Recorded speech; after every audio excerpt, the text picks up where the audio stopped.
இன்று சட்டமன்றத்தில் திராவிட முன்னேற்ற கழகத்தினுடைய அரசு நிதிநிலை அறிக்கையை தாக்கல் செய்திருக்கின்றார்கள். இந்த நிதிநிலை அறிக்கையை பொறுத்தவரை அதனால் தமிழக மக்களுக்கு எந்த பிரயோஜனம் இல்லை. காரணம், தேர்தல் வருது. தேர்தல் வந்த பிறகு, புதிய ஆட்சி வந்த பிறகு மறுபடியும் அவங்க நிதிநிலை அறிக்கை போடுவாங்க. எந்த பிரயோஜனம் இல்லை என்றாலும் கூட கடந்த 4 ஆண்டுகளில் திராவிட முன்னேற்ற கழகம் எந்த அளவுக்கு பாதையை கடந்து வந்திருக்கின்றார்கள் என்பது வெட்ட வெளிச்சமாக இந்த நிதிநிலை அறிக்கையில் பார்க்கலாம். முதல்ல ஆரம்பிக்கணும்னா, நடந்து முடிந்த ஃபினான்ஷியல் இயர் 2025-26 முடிஞ்சிருக்கு. இன்னைக்கு வரைக்கும் நம்முடைய கடன் என்பது 9,29,000 கோடி, 9,29,000 crore, 9,29,000 கோடி. அடுத்த ஆண்டு 2026-27 அடுத்த ஃபினான்ஷியல் இயர் முடியும் பொழுது மொத்த கடன் என்பது 10,62,000 கோடிக்கு போயிருக்கும்.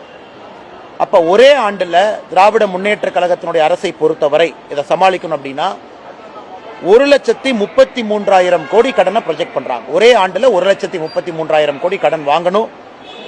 இந்த நிதிநிலை அறிக்கையில தமிழகம் 10 லட்சம் கோடி ரூபாய் கடனை தாண்டி 10,62,000 கோடிக்கு போயிருக்கும். ஒரு ஆட்சி இருக்குன்னா கடனை குறைக்கணும்.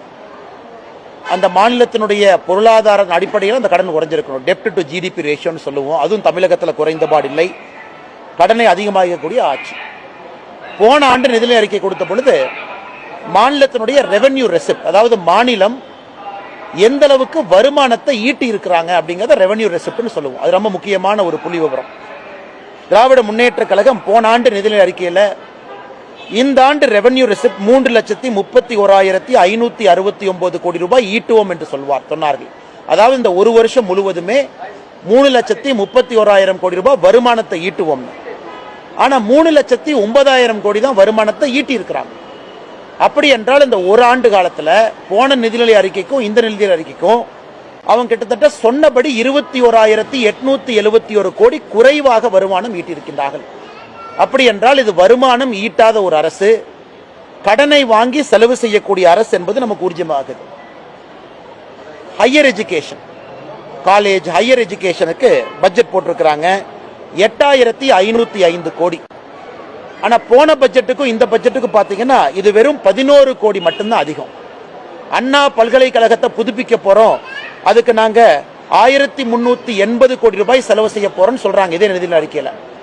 ஆனா உயர்கல்வித்துறையினுடைய பட்ஜெட்டை வெறும் 11 கோடி ரூபாயை உயர்த்திவிட்டு அண்ணா பல்கலைக்கழகத்தினுடைய புதுப்பிப்புக்கு 1,380 கோடி ரூபாய் நாங்கள் கொடுப்போம்னா பணம் எங்கிருந்து வரும்? அது ஒரு ஏமாற்று வேலை.